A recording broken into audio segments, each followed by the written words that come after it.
The Pack flew across the pond this week for a matchup against the New York Giants in London. It was a heartbreaking loss, and we're doing our best to keep positive, but we'll recap that game along with a look at next week's fight against another New York team, this time the Jets.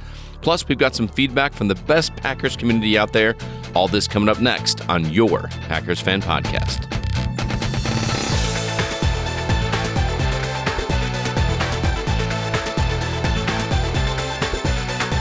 Wayne Henderson here with rose-colored glasses and all, and I propose that the Packers start making halftime adjustments. Just saying. And I'm Scott Clark with the Gaming Outsider Podcast, coming to you with a heavy heart after that frustrating loss in England this week. Needless to say, we've got an uphill battle ahead of us, so I'm doing my best to keep optimistic, but it's not easy. This is episode 258 of your Packers Fan Podcast. Wayne and I will recap the highs, few and far between ones, and lows from the game in London. And we'll also preview next Sunday's Jets at Packers game, including my keys to victory. We'll also have our weekly poll results, and let's just say that with the help of my buddy Scott here, we opened up a huge can of worms, so that's going to be fun to dig into. We also have more fabulous listener calls and other good stuff coming, so let's dig right into some of the highlights from the Packers' London loss against the Giants. Personally, it was mostly about the crowd. The London crowd and the stadium looked fantastic. The energy was electric. I heard some of the loudest Go Pack Goes in ages coming through my TV, and I loved seeing photos from our friends at the game, seeing their view from their seats, and the pictures of Brett with Dan Dialer and Dictus with Dan Dialer and all sorts of fun stuff. It was all about the fans and the energy. Yeah, it was really cool to see the stadium too, or the field rather, having the Green Bay Packers in the end zones, since it was a home game for us. You know, we got that luxury, and not only that, but you hear the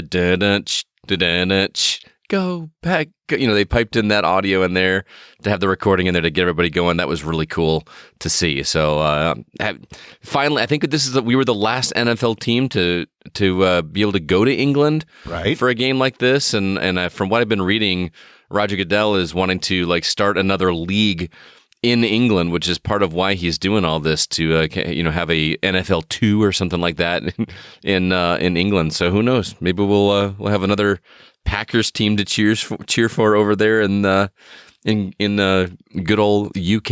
Who knows? But let's get into some of the leaders in the Giants game. Rodgers was 25 for 39 with 222 yards, 2 touchdowns, and 0 interceptions.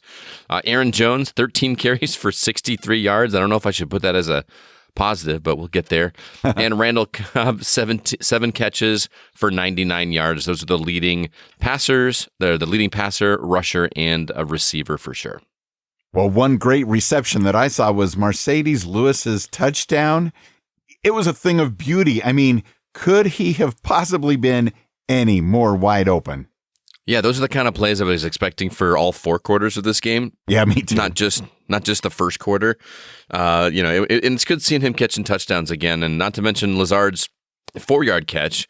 That felt pretty good as well, and things were definitely looking up for us in the first half of the second quarter of this game, and it just kind of all went downhill from there. And I know it seems like a stretch to say this, but I still think it's worth mentioning that our new punter, Pat O'Donnell, is looking pretty good. Oh yeah, he had one of his 3 punts fell inside the 20-yard line, which puts him at 57% of punts falling inside the 20-yard line for the year. So that's nothing to sneeze at. I think we lost J.K. Scott, but O'Donnell's filling his kicking shoes quite well, and can't complain too much there.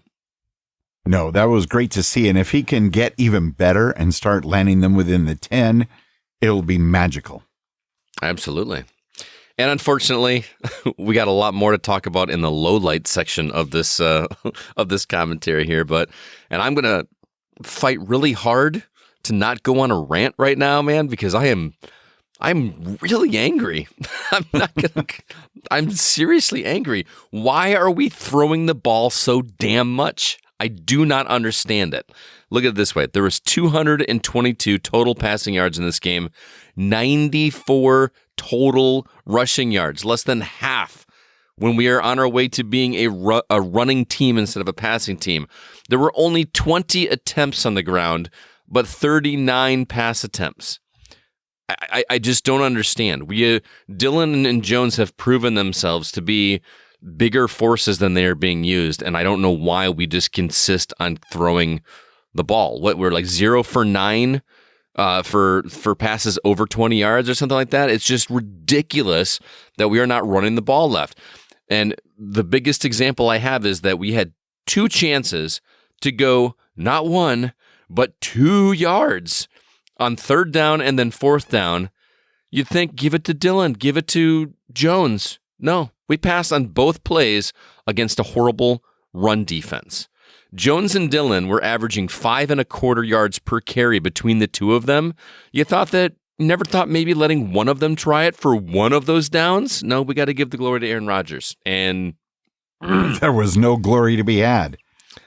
It just drove me crazy. And on top of that, there was just simply too many long pass attempts that were completely unnecessary. This is a game of 10 yards at a time. I am just unbelievably frustrated. Never in a million years did I think we would lose this game, much less be dominated. I think even LaFleur said after the game that they outplayed us, they outcoached us. They just played a better game. Who would have expected that? Okay, rant over. Nobody would have expected it, especially when the score was 20-10. We're like, we've got this in the bag. It's going to be 40-20 by the end of this.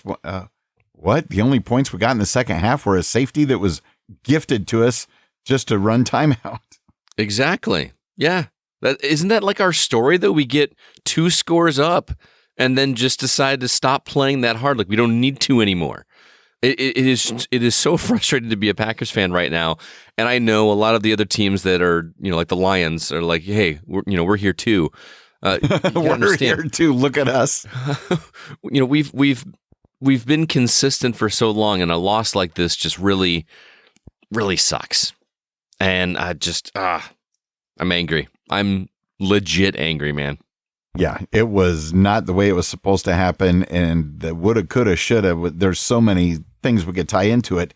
For example, and we've had a little bit of trouble in the second half this year, and we used to be such a second half team, but we definitely can't say that anymore. Yeah, man. Back in the 90s, we were a third quarter team. Oh, yeah. I mean, it was always like Favre was bringing us come from behind, and now I feel like we're just always defending our early lead now instead.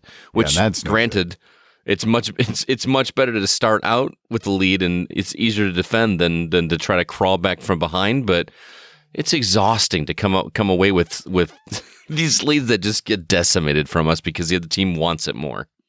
Yeah, I mean, the first half was almost all Packers, and then we decided to fold and make things stressful yet again. And I know we may not have the greatest run defense in the world, but there's no way in heck that we should be letting quarterback Daniel Jones run all over us like that. And somebody online said it best regarding the second half. They're like, in the second half, the Packers look like they've gone from the Matt LaFleur offense game plan to the Aaron Rodgers game plan. It's really hard to not feel that way. Yeah. As a frustrated fan right now, we got a lot of flack, as you'll hear coming up here.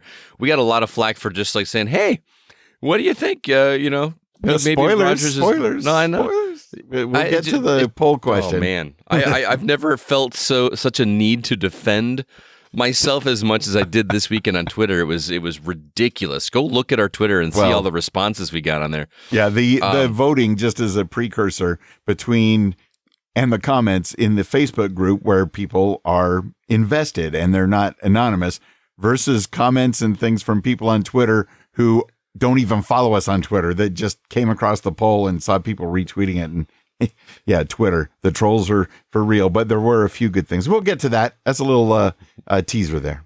But to your point there about Daniel Jones, he's a second string quarterback and he had a sprained ankle. Second stringer with a bad ankle. And did you see his throwing hand at one point? It was bleeding. Yeah. You got to tape that thing up. I mean, there was blood all over the center's butt. I'm like, this is just, wow. I'm just baffled that, our Hall of Fame quarterback got outshined by a second string injured quarterback on a bad ankle. It just makes me angry. What is going on? And to top it all off, we've now left the Giants undefeated in London. They're officially 3-0. Wow. In England. They've won all 3 games in 3 different stadiums. That's got to be so cool to be able to say that, and we can never, ever have that now. Thanks a lot, Packers. It's true. But it's like the pressure of going undefeated is gone, and the pressure of being undefeated in London is gone. I mean, sure, our defense, we couldn't stop much in the second half, and I know a lot of people are totally placing the blame on the defense, but considering that we totally abandoned the run in favor of the 3-and-out passing plays, our defense could not catch their breath and regroup at all. And I could tell that after that one series, when they showed Rashawn Gary gassed and everybody just wanted to get a little bit of a break, I'm like, this is the time for a long, sustained drive by the Packers, if nothing else, to let our defense regroup and catch their breath.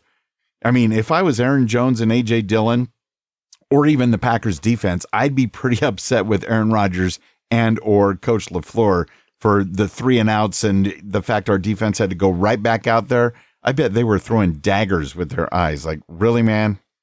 Seriously. Like watching those long bombs, just being like, oh, I guess we're going to be on the field again. Here it comes. We also had some injuries to keep an eye on. Christian Watson did not play this week. He's still nursing that hamstring. And then also Devontae Wyatt, defensive tackle, sidelined as well. So, I mean, I know those are negatives, but those injuries could be a lot worse. Look at where we were like 3 years ago, how injury prone we were. We would have a whole segment here on the podcast devoted to injuries. So on that front, we're doing well. And I think Christian Watson played and then left the game, but not sure. Either way, we need him to get healthy, whichever way it goes.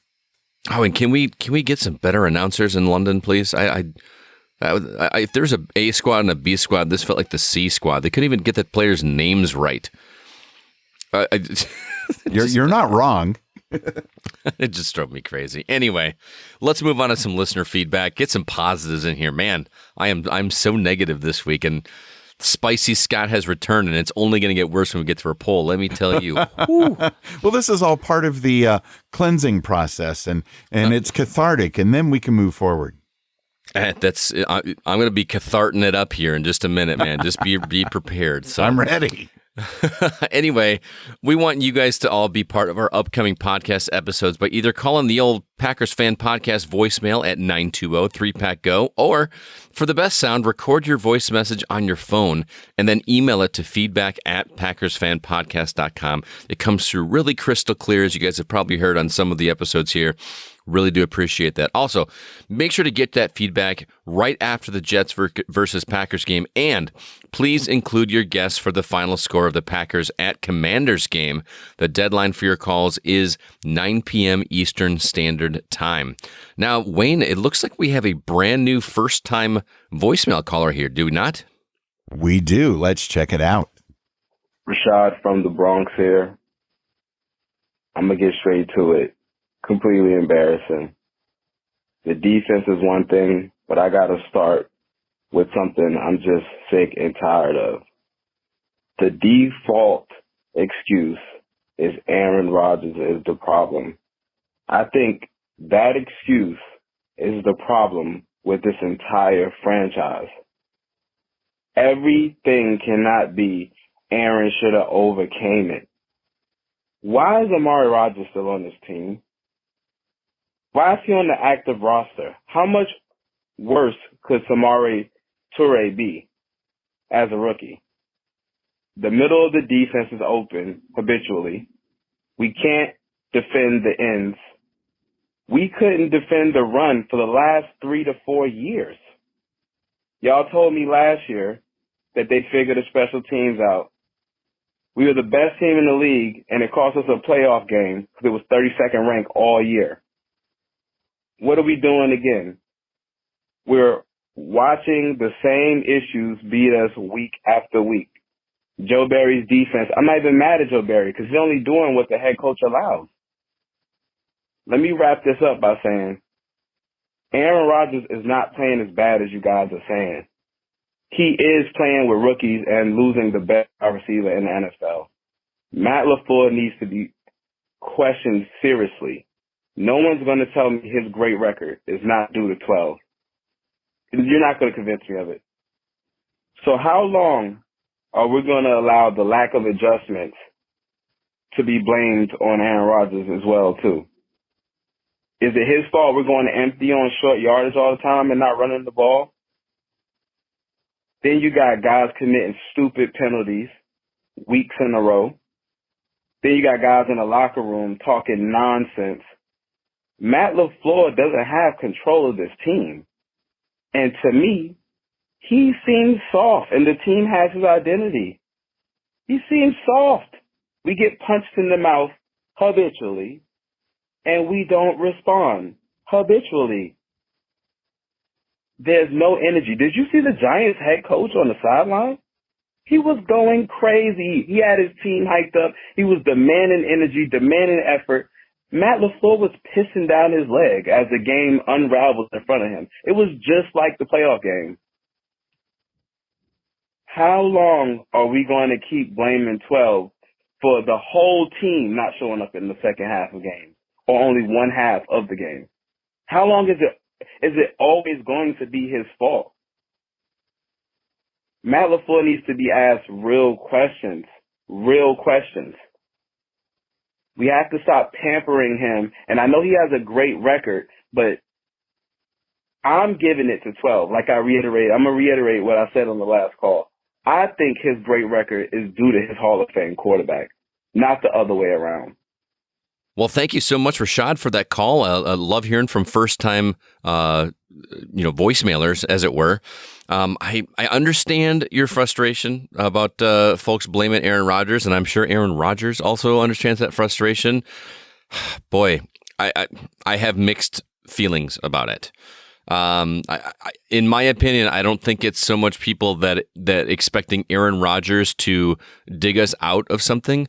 I think it's people like me that wish Aaron Rodgers would do what's best for the team, because it doesn't feel like he's doing that anymore. That's me, though. This, he's playing with rookies instead of Devontae Adams. Cobb is not a rookie. Lazard is not a rookie. These are some guys that have a little bit more seasoning than Watson and Dobbs and all that kind of stuff. And even if that were the case, even if it were just straight rookies, then the plan then is to switch the game from the passing game to the running game, since that's obviously not going to work. If that's the excuse, then why are we passing the ball so much? If he's playing with these rookies instead of Devontae Adams is the real problem, then why do we keep throwing to the rookies? Why does this keep happening? That's what makes me so angry. The coach being considered great because of AR-12 is a bit of a stretch. I think it's, yes, Aaron Rodgers is an incredible quarterback, and he has been since he started with the Packers all those years ago.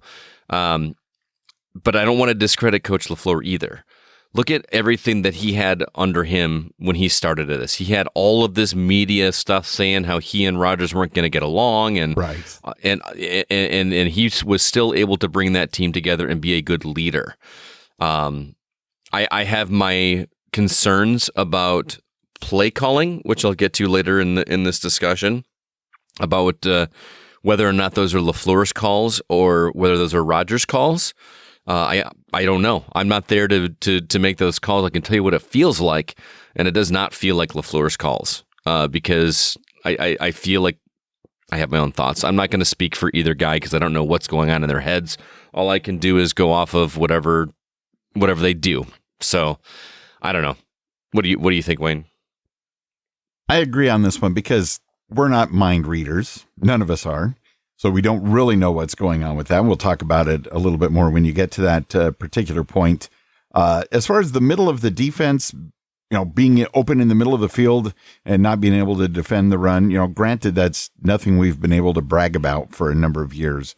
But I think yesterday, like I alluded to earlier, the fact that the defense was always out on the field because we didn't have long sustained drives didn't give them a chance to do it. So as far as things, because we're throwing to those rookies, right. Yeah. So as far as things not changing much under Joe Barry, I don't know. It seems different. I just can't put my finger on it, but we do need to keep going. And some of this could probably be traced back to some of the starters not playing in preseason and all of that good stuff. But I think it's a balance. AR-12 is great. Coach LaFleur is great. We just got to get things together, and we'll never know the official 100% story. But Rashad, we really appreciate you giving us a call. He was the first call that came in after the game, calling us at +1 920 3PACK-GO. Do really appreciate it, Rashad. I don't mean to turn you away. I hope we don't turn you away from listening or anything like that. I want to engage with you in this conversation, and I understand how you are frustrated with people blaming Aaron Rodgers, but like I had a conversation with superfan Aaron Peterson this week, I am also tired of people saying or treating Aaron Rodgers like he's infallible. Like he can't make a mistake, because Aaron Rodgers sure seems to think he can't make a mistake. You never see him shake his head at himself when he throws a short or long pass. You only see him shake his head at somebody else for them making a mistake, even though it was oftentimes clearly his fault. So I'm tired of people treating him like he's God's gift to football, which he has been for a long time. And I'm not saying that he's faltered, but in order for you to have a quality quarterback, you've also got to have the other end of it in the receiving core. And if it's not there, then the play calls need to be adjusted to account for that. That's all I'm saying. And you're saying it very well. Appreciate that, Scott. And Rashad, I appreciate your call. Now back to the listener line. We're hearing from Brett in the UK. And this is where being able to record your message on your phone or on your computer and attaching it to an email and sending it into feedback at PackersFanPodcast.com really works out, because you don't have to worry about making international calls and everything that goes into that. And let's see what Brett had to say after the game. Hello, Wayne and Scott. This is Brett here, calling from Coventry in the United Kingdom. Long-time listener, first time I've called in. So I thought an international game in London warranted an international call. So yeah, that was a bitter pill to swallow. Bit of a tough game. Why we didn't try and win the ball towards the end of the game, I don't really know. But still a lot of work to do on both sides of the ball. I'm still optimistic though, still 12 weeks to go, and I'm certain we'll get it right. So glad to see the Packers play in the UK. It's so great to have loads of fans over here. Big shout out to all the fans who made it over and who got to me. Especially Captain Pack Sparrow, aka Dan, and his partner Jill. It was so cool to hang out with those guys for a bit after the game, grab a beer, have a catch up. I'm looking forward to hopefully getting stateside and catching the game in the future. But in the meanwhile, keep up the great work and go Pack Go. Have a good one. Thank you very much, Brett. Go Pack Go, back at you. Long time, first time. That's the way we like it.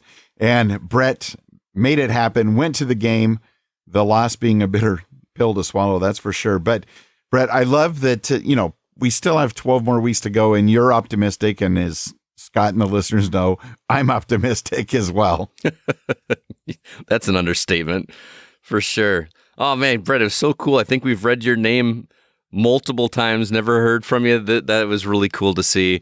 I was hoping we get somebody actually from London calling in to do that. So thank you so much. It was definitely a bitter pill to swallow. So I love 12 more weeks to go. Only 12 more weeks to go. Yeah, I'm going to need some heart medicine by the end of the season. I am getting up there in age after all. Wayne, Scott, Art from Texas. Man, that one hurt.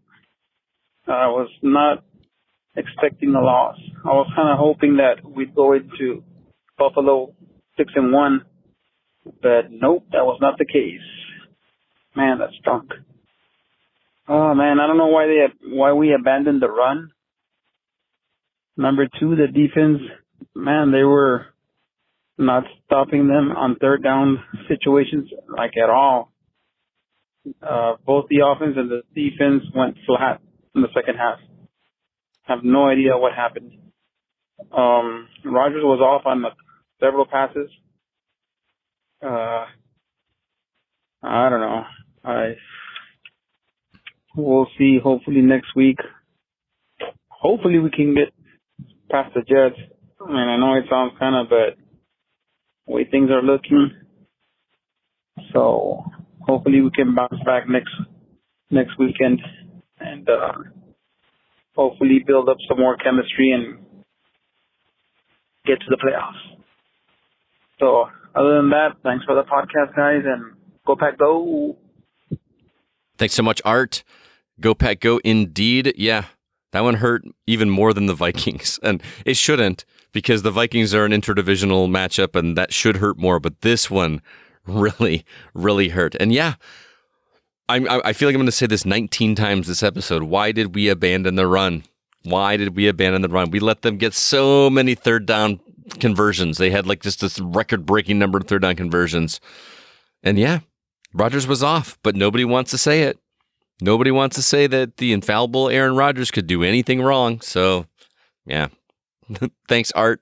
I'm sorry I'm such a downer this week, but I am fired up. Oh, yeah. And Art, yes, thank you so much for giving us a call again. And who knows, maybe this embarrassing loss on the big stage will be a piece of humble pie that'll wake us up in all different areas on the team. We'll see. Go, Pack, go! Go, Pack, go! Hey, guys, Andre in LA. Bummer of a loss yesterday. Bummer. I missed the game because I forgot it came on that early, and I had family obligations and whatnot. But, man, it's exactly what we've been sort of hinting at the past couple of weeks. It feels like they're not running the ball enough. They're not using A.J. Dillon enough. I like Aaron Jones, and he had a pretty good day yesterday. But, like, what's his name? A.J. Dillon was getting almost 6 yards a carry, and he only ran the ball 6 times. I don't understand the strategy, especially if we're all agreeing that the receivers are not that good. Why aren't we leaning on the run more? It feels like we're putting more pressure on the defense, which, held up pretty well. Daniel Jones, that's the Giants quarterback name. He's not awful, but it feels like, again, that was a win. It makes up for last week. We had a losable game that we won, and this was a winnable game we lost. So, but this is what we talked about. Some games we're going to be disappointed at. Some wins we're going to be thankful for.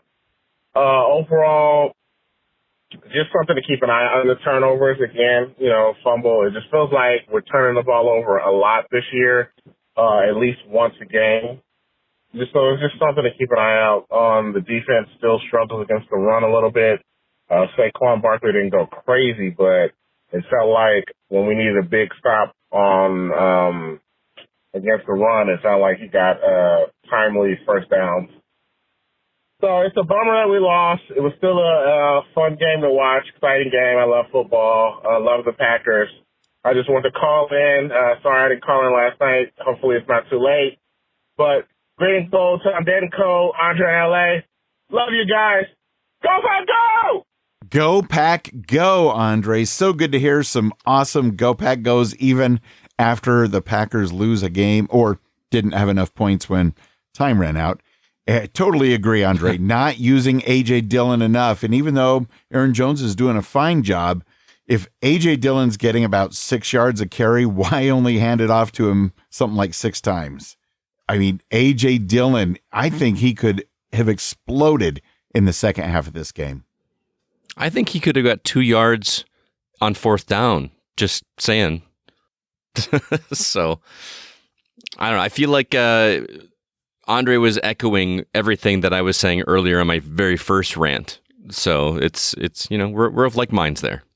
Go, go, go, go, go, go, go, go, go, go, Pack, go! Sorry for being so soft on that, but recording this in the hotel, and I don't want to bother my neighbors or anything like that. Where to start? I've been having such a great time here. London has been amazing. Just seeing all the different things that are here. The game day experience was phenomenal.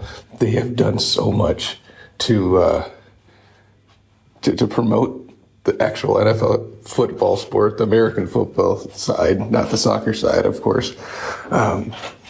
Just so cool. It was so awesome meeting everyone from Dictus and Brett.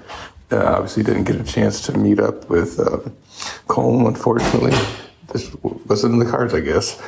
But the environment was amazing. The pageantry, oh my gosh. I'm going to probably share some photos from the game.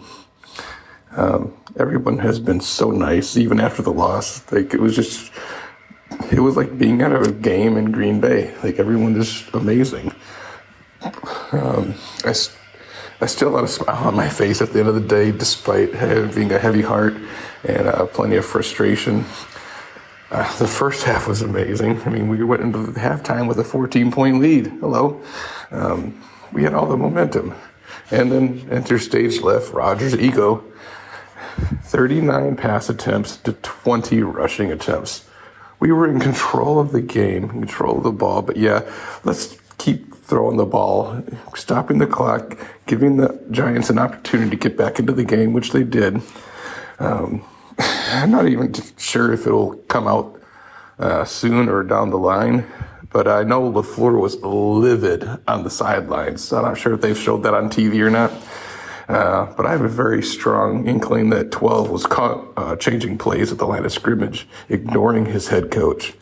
The defense was out there so long, they couldn't even catch their breath. I saw them out there during every break and every TV pause with their hands on their hips, breathing really hard.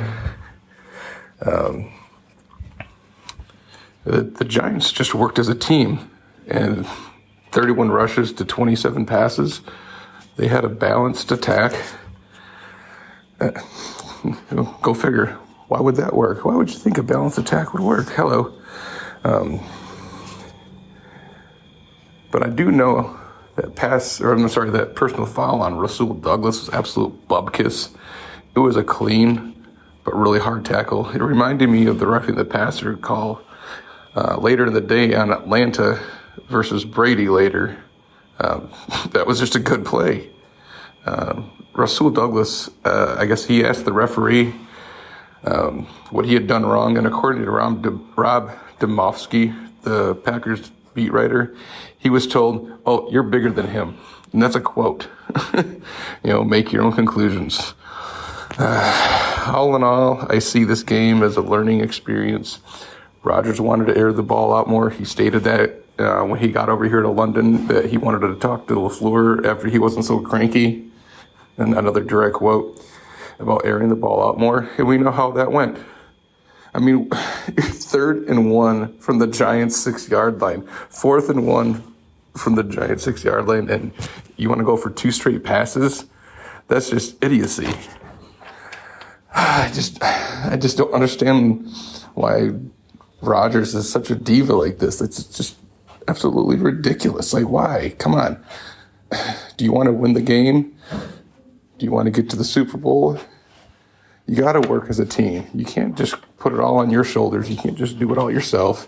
That's not how this sport works. And apparently that's something that he needs to be reminded of, because he can't just keep calling his own number. Anyways, I'm having a great time out here in London.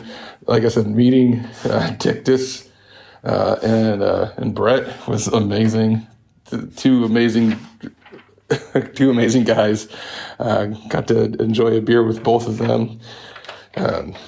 Wish we could have all at least been able to meet up together at the same time and, get a good recording for the podcast, but it just wasn't meant to be. But we had a great time either way, and I just can't wait to do it again sometime down the road. They say there's a cycle of 8 years when teams have a home game abroad. That doesn't count any away games, but I could tell you one thing.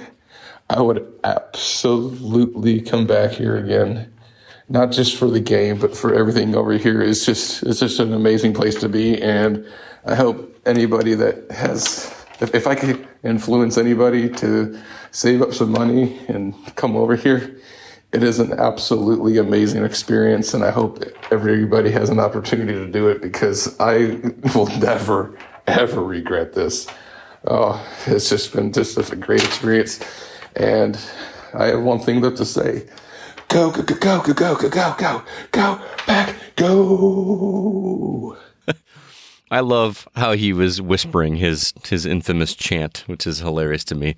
Dan, thank you so much, and go Pack Go indeed. London does look amazing.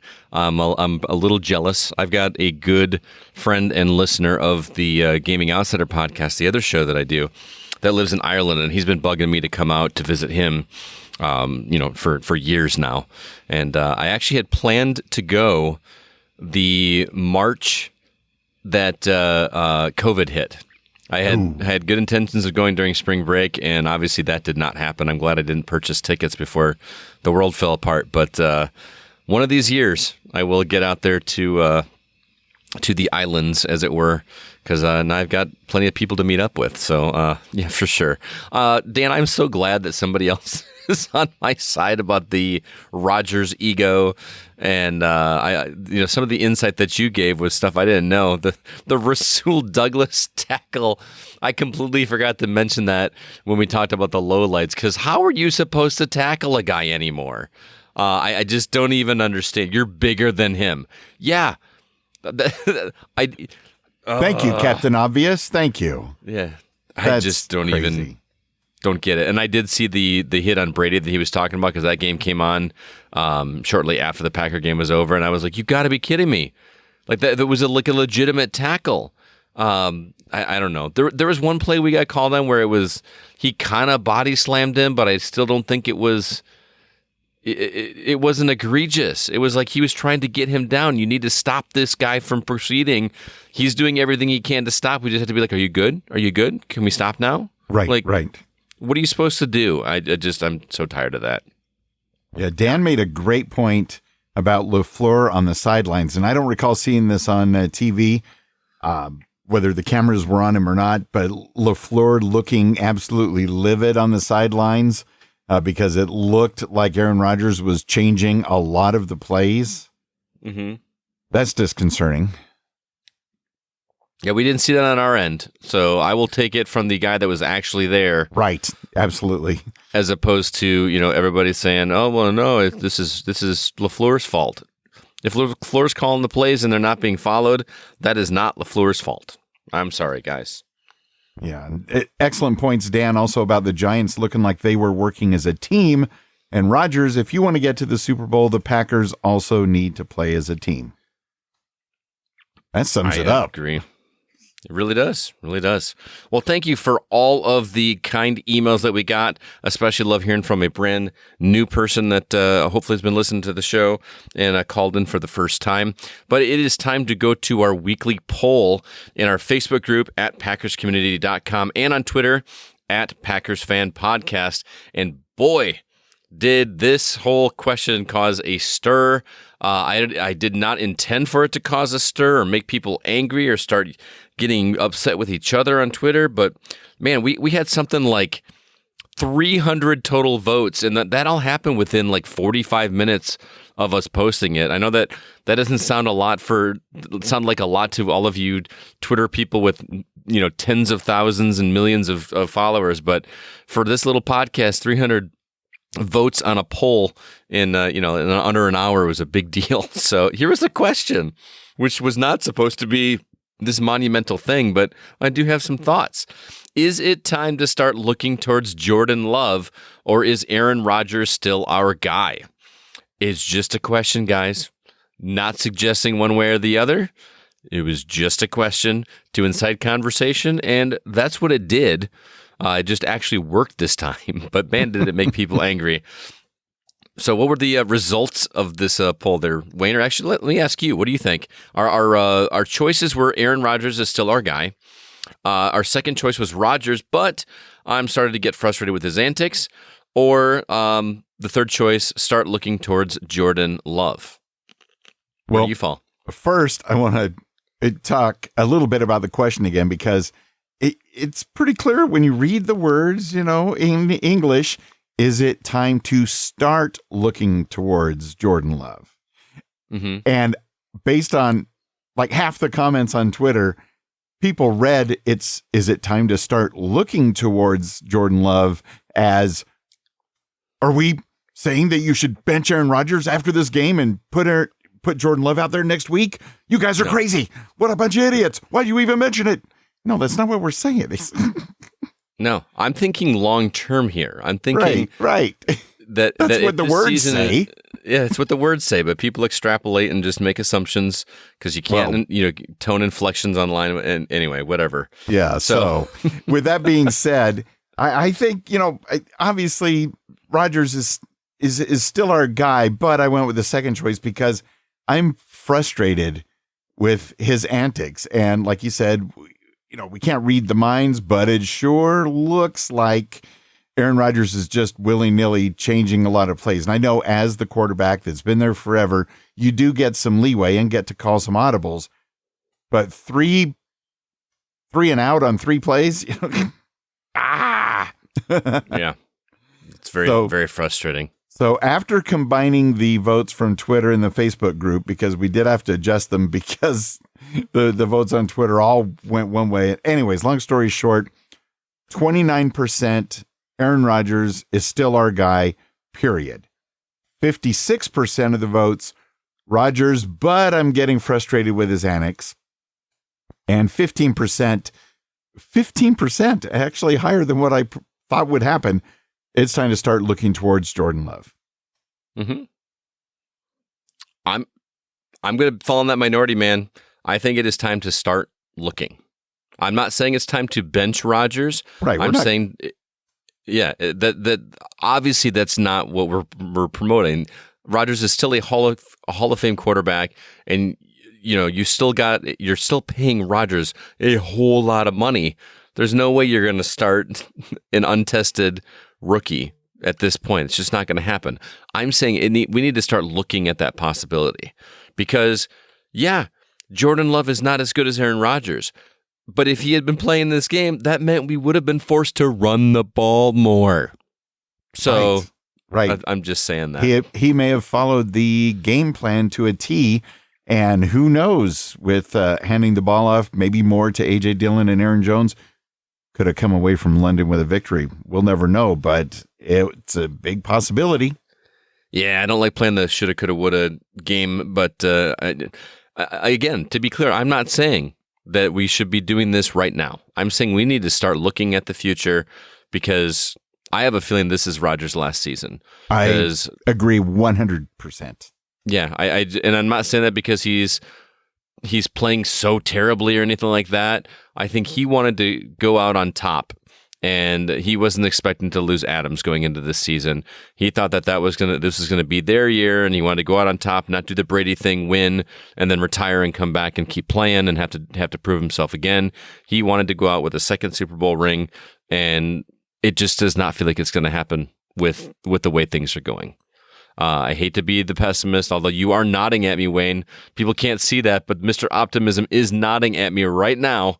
So just saying. But let's look at some comments from the community. First off, from the Facebook group, Bryant Lopez Sapiro says, "Keep the faith. Rodgers is at the end of his career, true, but he's still a Hall of Famer, and that quarterback is still in there. Need to give him a little more time this season before I think the pack needs to look elsewhere." Also, David Newman wrote in, and I really like his comment a lot. He says, "While I don't doubt that Rodgers is superior than Love talent-wise, I'm questioning if this offense is better with him. This offense has moments of greatness mixed with moments of crappy play, and Rodgers is at the center of it. Use the latest game as an example. We needed to run the ball and the clock, not throw bombs on first and third down. Doesn't mean you stop throwing, but 3 and outs were unacceptable when your defense is doing anything to stop New York in the second half. Rodgers, but frustrated. This is only from the standpoint of remembering we can't get rid of Rodgers because it'll take too much of a hit on cap. And you don't pay a quarterback to not play." Very well thought out response there, David. I really liked it, and I think you kind of brought it around to what I was getting at when we posted this question initially. Man, the comments were so frustrating. Oh, Packers fans are hilarious. No, we weren't saying bench Rodgers. Yeah, and later on, David added, Rodgers was 0 of 5 on attempts of 20 or more yards in the air, including 0 for 4 in the second half, according to ESPN stats and information research. So numbers don't lie. Also from the Facebook group, Scott Bors says it's not about faith, it's about time. If they don't find out what love is now, they will lose him because he's coming off his rookie contract. It's time to be realistic. This team isn't a contender. Oh, that's hard to read, Scott. Ouch. And one of the few thoughtful comments that came from Twitter from Wayne Sculiano, and forgive me for mispronouncing your name, I'm not good at this.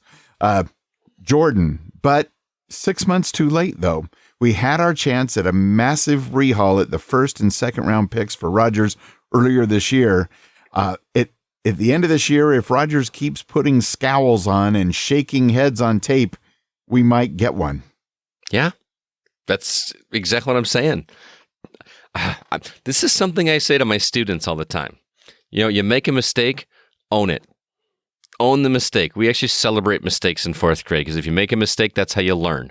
And I don't want those mistakes to happen at the pro level because you're not at the learning stage. You're at the pro level where you shouldn't be learning. But you make a mistake, everybody does. Own it, my bad, and then move on and continue to learn from it. And I just don't feel like we're seeing that. Rodgers never makes a mistake and points at himself. He's always shaking his head or yelling at somebody down the field for not reading his mind. And according to Mike Clemens NFL on Twitter, Packers coach Matt LaFleur says Aaron Rodgers calling plays is not the problem. He does a great job for us. We have to get the ball back to him. And says Green Bay's defense just didn't execute in the second half. I'm thinking, well, that's fine to say, but how can you execute if you don't get any rest? Yeah. We had some other great posts and comments unrelated to the poll question made over at the Packers Fan Podcast Facebook community group, which can be found at packerscommunity.com. First off, Scott Bors made a great observation. He says, and I quote, "I think it's fitting the first points on the board today against the Giants came from a kicker." Well played, Scott. Well played. Also, we got an email that says, "Hello, Wayne and Scott. This is CCR from Green Bay, Wisconsin. What a disappointing game we had. So many missed opportunities by Aaron Rodgers." By Aaron Rodgers. Missed opportunities. Notice nobody is saying missed opportunities by the receivers. We love the touchdowns and a few good plays. The most disappointing thing that we must fix in this run is the run defense, allowing Barkley to run over 30 yards on one play. We must get past this horrible game and get ready for the Jets game. Jets. Kathy and I are celebrating our 1-year wedding anniversary on the 11th. Aww. Go, Pack, go. Bleed green and gold till dead and cold. Caleb Fisher and Kathy and Roy. Thank you so much, guys. It's always a pleasure to hear from you. And as always, everybody else, your calls, emails, comments, and support are so much a part of the Packers Fan Podcast.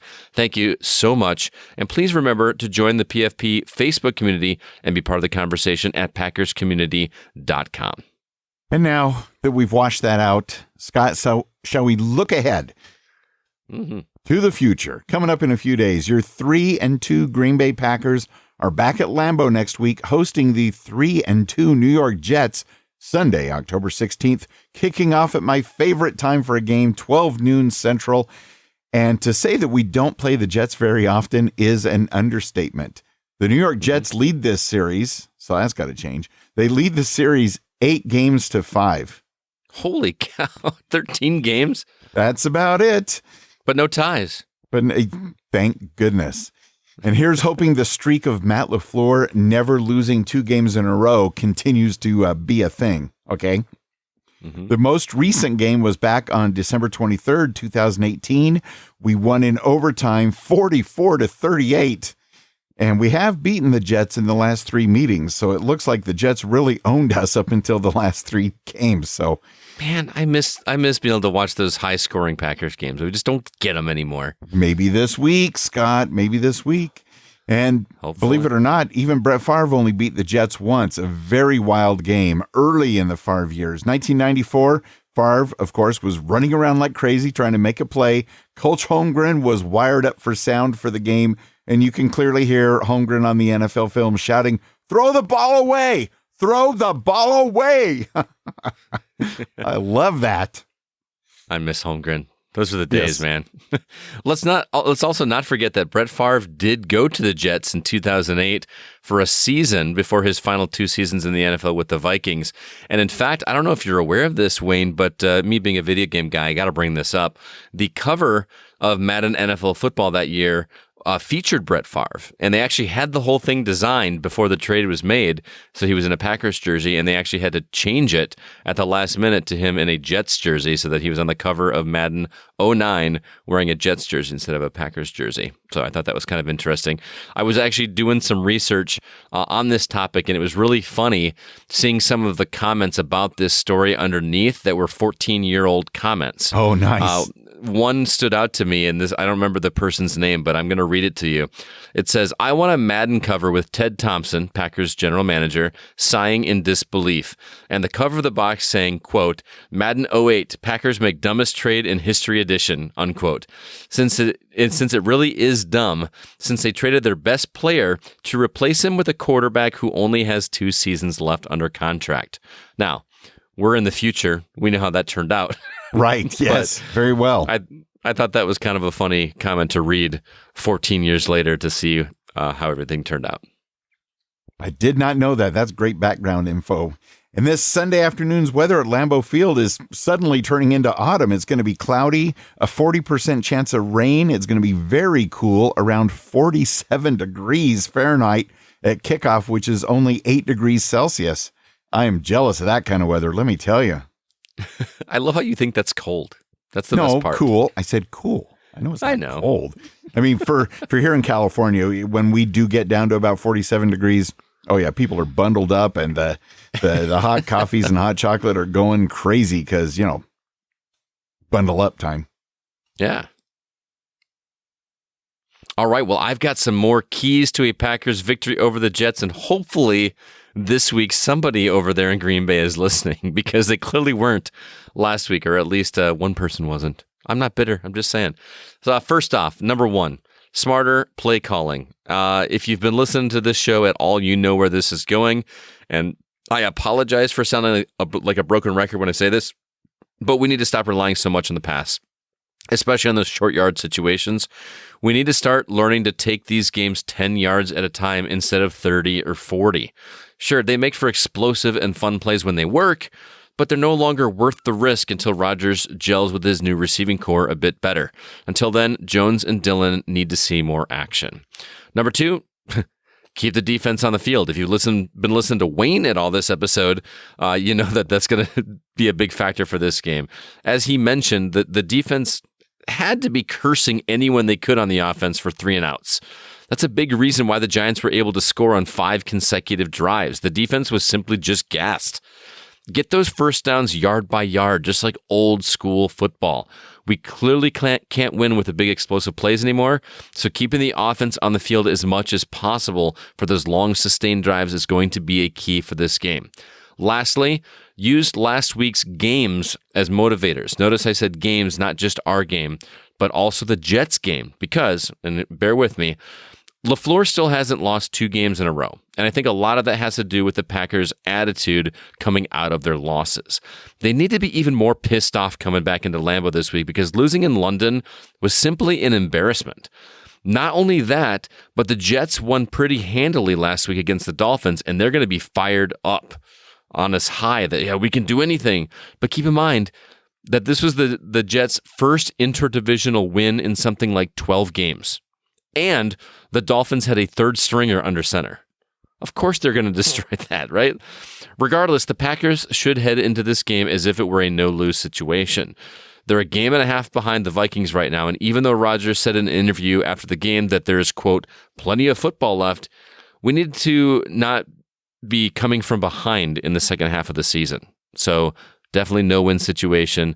Capitalize on the loss and come out swinging, but, also that the Jets were not as on fire as they look on paper. So things could look up for us from there. And there you have it. I love it. I absolutely love the keys to victory, Scott.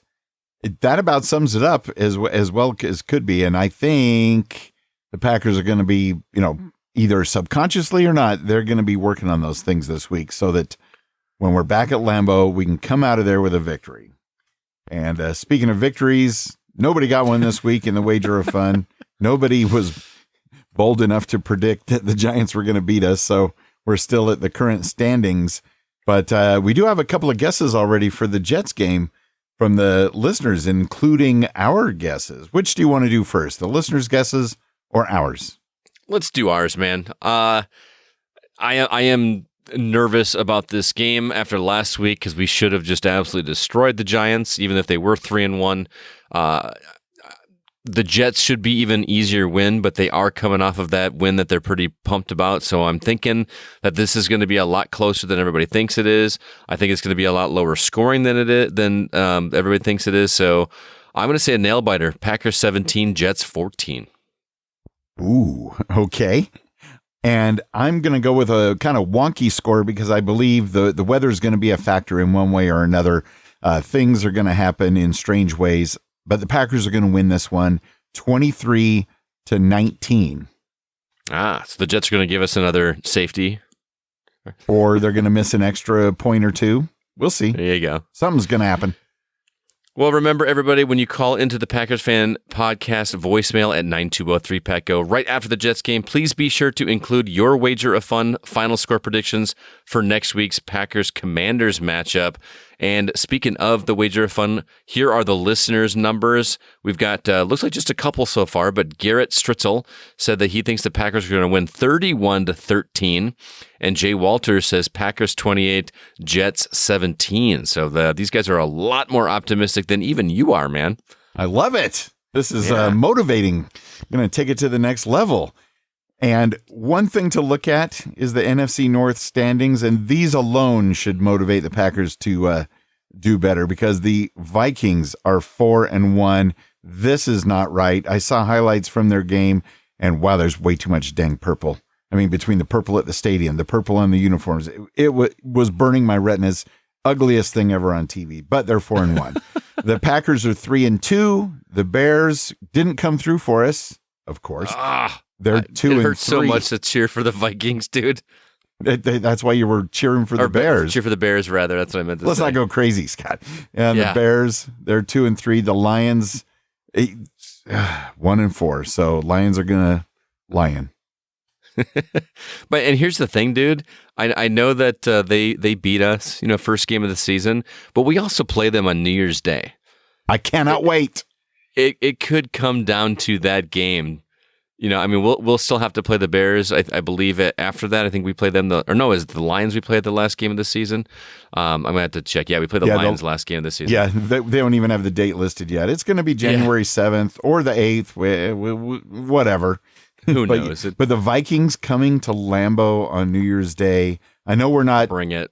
I know we're not invincible in the cold at Lambeau anymore, but it sure isn't going to be pleasant for them.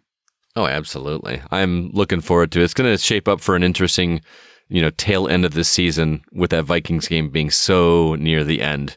Could you imagine if it comes down to that game and then we can just kind of walk into Detroit and, do whatever we want? Anyway, I want to remind everybody else about my other podcast. I do love video games almost as much as I love football. Okay, I like video games a little bit more, but we just recorded our 418th episode this weekend. It will be released Thursday this week. And on this episode, Zach and Alyssa helped me debate new games versus older games and which ones we like better. Sounds like a pretty simple question, but it's a lot more complicated than you think. So what are better, the classics or the ones with, more modern sensibilities? You'll also hear me talk about a new game I've been playing on my Steam Deck called Bone Rise Minions. It's a lot of fun. It only cost me $3. And I'm really digging it quite a bit. We also discussed the first trailer for the animated Super Mario Brothers movie that dropped this past week. So if you want to check that out, head over to our website, which is thegamingoutsider.com. Sounds like a done deal. It's the way to go. And can you imagine asking that question, which is better, new games or older games? If you asked that on the Packers Fan Podcast Twitter feed on Sunday, you would have got some responses like, why are you even asking such a question? Probably. Yeah, you give lamb bless or whatever you do, but I'm not bitter.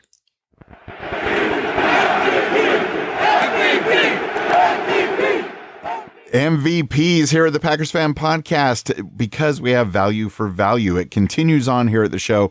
Thank you for your Patreon support of this podcast over here. Details for Patreon, as well as other ways to help out the show, can be found PackersFanPodcast.com/support. And channeling a Packers pirate, Jim Ringo, Dan Dyler's support of the show is definitely Go Pack Go and thank you level. Also, thank you and Go Pack Go to Jay Walters, pledging support at the Aaron Rodgers level.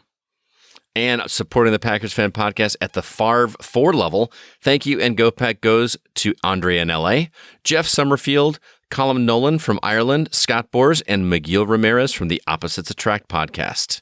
And Lambo level support and Go Pack goes, and also some thank yous to Hank Davis from the TPE Network, Joe Christensen, and Matt Haig. If you too are interested in supporting the show and maybe even becoming a patron of the Packers Fan Podcast, check out the details at PackersFanPodcast.com/support.